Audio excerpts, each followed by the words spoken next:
Hi. അപ്പോൾ ഇന്നത്തെ ചെറിയൊരു ഡേ ഇൻ മൈ ലൈഫാണേ.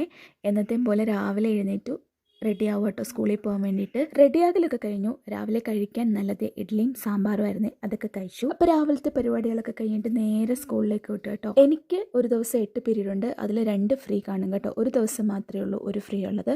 അപ്പോൾ അതിൽ ഫസ്റ്റ് ഫ്രീ പീരീഡ് ആട്ടോ ഇത്. അത് ബുക്ക് കറക്ഷൻ ഉണ്ടായിരുന്നു. അങ്ങനെ ഇതിൽ ഒരു 10 ബുക്ക് നോക്കിയപ്പോഴത്തേക്കും എൻ്റെ ഒരു ഫ്രീ പീരീഡ് തീർന്നു കേട്ടോ. പ്രത്യേകിച്ച് ഇത് കൊച്ചു പിള്ളേരുടെ ബുക്ക് ആയതുകൊണ്ട് ഒരു പീരീഡ് 10 ബുക്ക് നോക്കുക എന്നൊക്കെ പറയുന്നത് വലിയ കാര്യം കേട്ടോ. കുറച്ച് നേരം ബുക്ക് നോക്കിയപ്പോഴത്തേക്കും ഞാൻ മടുത്തിട്ടുണ്ട് കേട്ടോ. അപ്പോൾ പിന്നെ ബുക്കൊക്കെ ഇങ്ങോട്ട് കുറച്ച് മാറ്റി വെച്ചു. കുറച്ച് നേരം അങ്ങനെ വെറുതെ ഇരുന്നു കേട്ടോ. അങ്ങനെ എൻ്റെ ഫ്രീ പീരീഡ് ഞാൻ മാത്രമേ ഉള്ളായിരുന്നു സ്റ്റാഫ് റൂമിൽ. വേറെ ടീച്ചേഴ്സ് ഒന്നും ഇല്ലായിരുന്നു കേട്ടോ. ബാക്കി എല്ലാവർക്കും ക്ലാസ് ഉണ്ടായിരുന്നു. അപ്പം ഞാൻ തന്നെ കേട്ടോ സ്റ്റാഫ് റൂമിലിരുന്നത്. കുറച്ച് നേരം അങ്ങോട്ടും ഇങ്ങോട്ടുമൊക്കെ നോക്കിയിരുന്നു.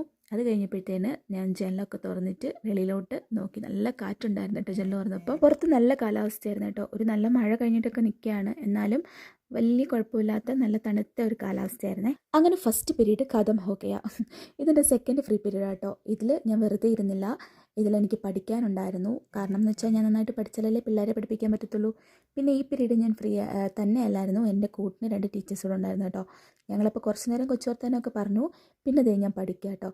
പിന്നെ ഞാൻ പഠിച്ചുകൊണ്ടിരുന്നപ്പം എനിക്ക് ഉറക്കമൊക്കെ വരുന്നുണ്ട് പിള്ളേരെ പോലെ സ്വാഭാവികം. അങ്ങനെ ഇനി 2 ഫ്രീ പീരീഡ് തീർന്നു. പിന്നെ ബാക്കിയുള്ള ടൈമൊക്കെ ക്ലാസ്സിലായിരുന്നേ. അപ്പോൾ ഇന്നത്തെ വിശേഷം ഇതൊക്കെയുള്ളൂ. അടുത്തൊരു വീഡിയോ ആയിട്ട് പിന്നെ കാണാം. Bye bye.